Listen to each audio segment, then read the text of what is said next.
Oh, hi, everybody. My name is Matt Stores, and welcome to Mattsplaining. On today's episode, I have an expert on who's going to talk about something that I feel very passionate about. Expert, please introduce yourself and tell us what you're an expert in. Hello, Matt. My name is Dante Powell. I am an expert in CDL training.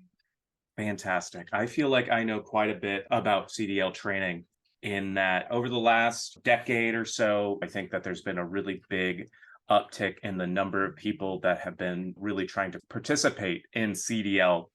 And I think one of the most important things that a lot of people don't think about when they are trying to get into training for CDL is the hand-eye coordination that goes into it. It is a big undertaking and a big task that you're trying to go for. Having that really good hand-eye coordination, some of those like quick reaction skills. And not only do you need to anticipate, but you need to set up success for the people that are working with you, the people that are counting on you. There's a lot of long hours, a lot of energy drinks, a lot of planning and scheduling that goes into this sort of thing. And also communication, super important, like learning the lingo. It's very important. The communication is the fundamental building block of success in CDL. And your team will eventually bring in sponsors based on how effective your communication is, because that's how you're going to build your brand. And that's how people are going to find you, especially on Twitch and with the league as as it goes on and as it builds out. You need you need to have, because when you're playing Call of Duty League, you need to be able to get people connected to you as much as possible and really kind of empathize with your play style and your skill set. And that's how you, once you've established that, that's how you can get sponsors and sponsorships. With that comes a lot of figuring out what your setup is going to be, what is going to be in front of you, where your screens and your monitors are, so you can anticipate actions and reactions, being able to have a good headset and Yeah. communicate over your radio, or I guess it would be more of like a microphone setup and everything like that. And then a lot of people don't think about it, but if people are watching you on the stream, you want to have that background image, that background lighting to be really, really nice. Like a lot of people think of it like if you were in, you want to think about your streaming capability as like being in a car or like a large vehicle of some sort. And if you were in that kind of like cab, so to speak, what would you want people to recognize in there that denotes who you are and gives some good Yeah. backlighting and makes people feel Yeah. comfortable watching? So I think that that's something that people initially don't think about when they're going into this sort of training. And then also, ultimately, with any sort of training, have to put in the hours. So you can't just, Yeah. obviously, when you're younger, you're going to be much better at learning and picking up these games and being able to attack and figure out troop movements and other players' actions. But as time goes on, your reaction times might need to slow, but you're going to have that learned experience of years and years of playing these games. And I think that that's what really wins the championships in the leagues based on the point differentials currently in the leagues as we're recording this. It does seem like some of the teams with some of the older players are tending to get more points during the competition matches. And so I think that there's a Yeah. pretty strong argument for that. But yeah, ultimately, it's just Yeah. logging those hours, being willing to put in the training, being willing to take feedback, and being able to really put, 10,000 hours. Yeah. yeah, at least 10,000 hours. Even that's Yeah. base one level expertise. You want to get well beyond that to be, somebody seeks out for the new generation of training. There's going to be plethora, presumably, of these Call of Duties. But Yeah. yeah, based on what you've heard so far, about how much of that would you say was accurate? Well, Matt, I don't know if this has ever happened in the history of this podcast before, but it sounds like about 100% of what you said was accurate. There Wow. seems to be a bit of a mistake here in terms of my letting what I am an expert in, though, however. So the Call of Duty League, the CDL that you explained, is not the CDL that I mentioned or that I was referencing when I mentioned CDL. I I see. was speaking on commercial driver's licenses, which is something that, again, you spoke so eloquently and so you had like such an informed take on things that were happening with it, and it like the similarities were just glaring. I kid you not. Like there's so much that you mentioned in the realm of Call of Duty leagues that also pertain to commercial driver's license training and just educating me on and training to get a commercial driver's license. You mentioned energy drinks when you're trying to get a commercial driver's license. It's joked about that a lot of guys who are commercial truck drivers do speed. That used to be a Okay. big thing, that like drivers would just do drugs openly. Like it just was part of the practice of doing it.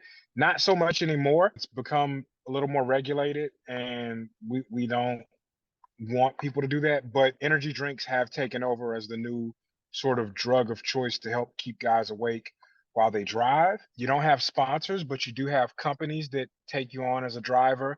You drive for them, they pay you, so that is similar.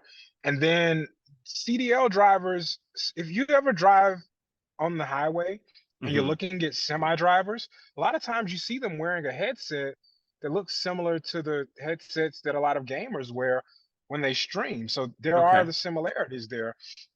But what I think a lot of people don't know is that it is, despite many of the CDL drivers you may know who don't come across as such, it's quite a labor intensive undertaking. So when you start, it's not just about the driving. You have to learn quite a bit in terms of like the laws of driving. You have to learn how to do a logbook and make sure that you are legal when you drive. And so for a lot of people, that is the toughest part because you only have a set amount of time during each day that you can actually drive.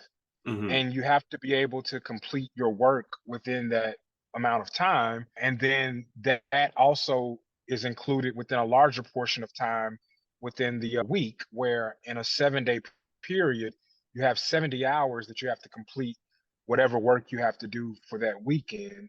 And it's broken up into hour periods each day, and then 11 hours of driving each day or 10 hours of driving each day.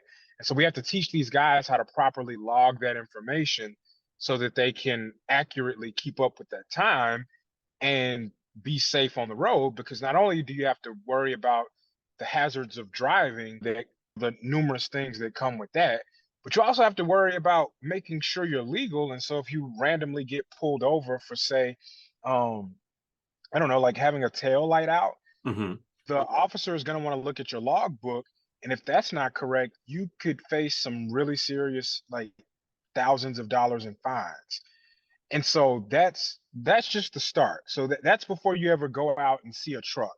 Then we take you out to the truck and we have to teach you the pre-trip inspection, which is just it varies, but it's probably a 50 to I'd say 200 point inspection that each company and school kind of teaches differently. But we teach you how to wake up every morning and inspect your truck from front to rear in a way that's going to ensure that you're safe to be on the road. And so Hmm. that, a lot like logging, is just something that I don't know, like for a lot of people, it tends to be a tough thing because when you're trying to get the license initially, you have to memorize, like I said, either like somewhere between 50 and 200 random points of reference and recite it back to a DOT officer to prove the different points of the truck, what they're accomplishing and how they work, and what you need to look for to make sure that they're operating in the way that they should. And just like the logs, if you are pulled over and you have mechanical issues or something that should have been noted on the inspection but wasn't, you can receive a huge fine. I And see. so we have to get these guys prepared for this right up front. And we finally get them through logging. We get them through the laws of driving. We then get them through the pre-trip inspection. And then we actually begin road work with them where we teach them like maneuvers on a yard, where we're going to show you how to do things like parallel park a truck. We're going to Hmm. show you how to back a truck into a parking spot that like a 45-degree setup.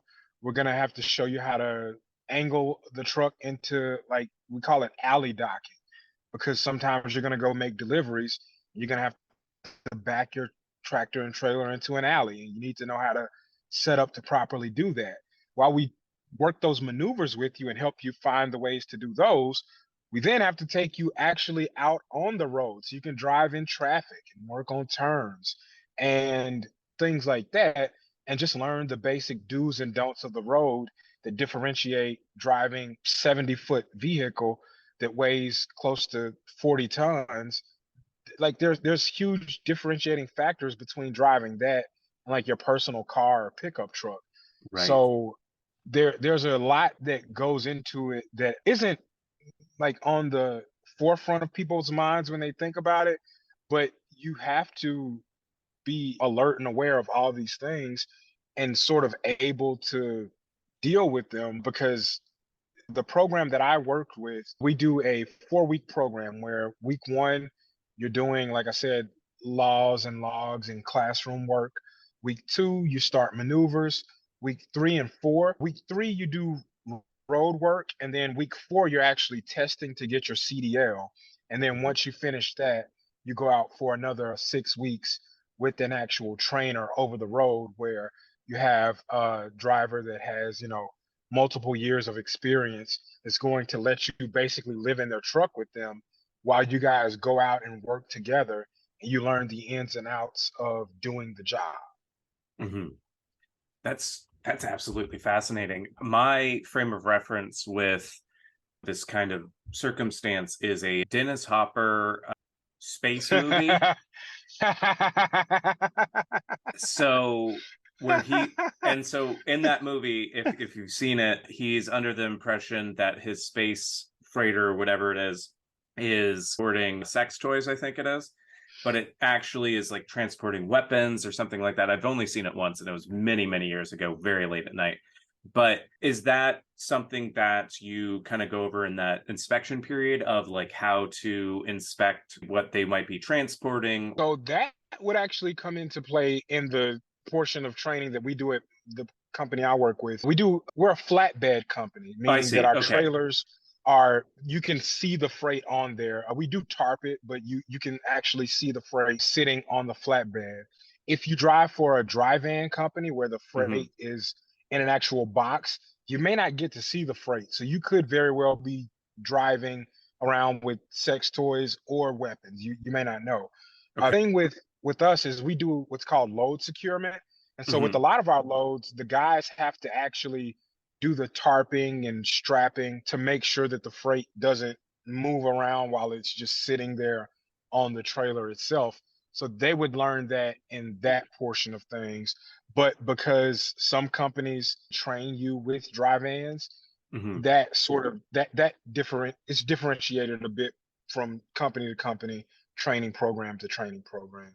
That makes a lot of sense. That's absolutely fascinating. Yeah, I can imagine having that and being able to kind of access it a little bit more directly kind of limits the chances of you not knowing exactly what you're transporting. When you got in, how did you initially get? I dropped out of college and I needed a job, and someone told me I could get a CDL. So I got my CDL and I drove for like 6 or 7 years, and then I started doing stand-up comedy. And Mhm. when that became my full-time job, I was at home all week during the week, like Monday through Thursday. And then I'd be on the road during the weekend. And I just would be so bored at home with nothing to do that I thought I'd go find another driving job, but they were all so labor intensive and you had to like actually be there 60 hours a week. And then this Mhm. one guy reached out to me and was like, "Hey, we have a CDL program and we need part-time instructors. And normally we hire retired drivers, but it would be nice to have someone who we're not worried is going to die on the road with the students. So we'll let you make your own schedule. You can come and go as you please. We just would like to have you. Would you be willing to commit to, say, 10 hours a month?" And we started with me just coming in, and I was basically working on like a fill-in basis where when I just needed something to do during the day, I'd go in, and then I got there and started doing it and loved it so much that I started actually working upwards of like 30 hours a week, even just going in every day, putting in a full 8 hours because I enjoyed being around trucking. I enjoyed being around the students and helping that much. And yeah, I've been doing it now since 2018. So I guess I'm coming up on 5 years, Oh, and that's I fantastic. couldn't I couldn't be happier. I love it. That's so cool. That's so cool. If people wanted to learn more about you or wanted to learn more about CDL or CDL training, where would you recommend they look? I would recommend they go to their local DOT office and start there, and just ask someone there about a CDL training. Normally, I would recommend the company I worked for, TMC Transportation, Mm, but we recently suffered a hack. So okay. our website is not one I want anyone putting their information in right now. Okay. Okay. So, so just go to your local. You can still get to us through your local DOT. If you want to do flatbedding, they'll probably recommend us because we're one of the top flatbed companies in the world. But yeah, and if you want to look me up, you can just look up Dante Powell on Facebook. You can email me at moose.rattler@gmail.com. You can text me at 318-285-9988. I guess you can call me on that number too. Again, that's 318-285-9981. And yeah, I like, if you need help. Actually, that was a lie. That phone number is for the old time and temperature call-in line at the bank my mom used to work at in Louisiana. So if people call that, they're not gonna get me. But you can't. The email address was real. So if you need Okay, to for sure. email me, and then yeah, just look me up on stuff. If you Google my name, Dante Powell, all my socials come up, and you can message me, and I'd be glad to help anyone with it at any time. Dante, thank you so much. This has been really, really informative. I really appreciate it. Thank you, man. This was so much fun. Awesome. I'm glad you enjoyed it. My name is Matt Stores, and this has been Mattsplaining.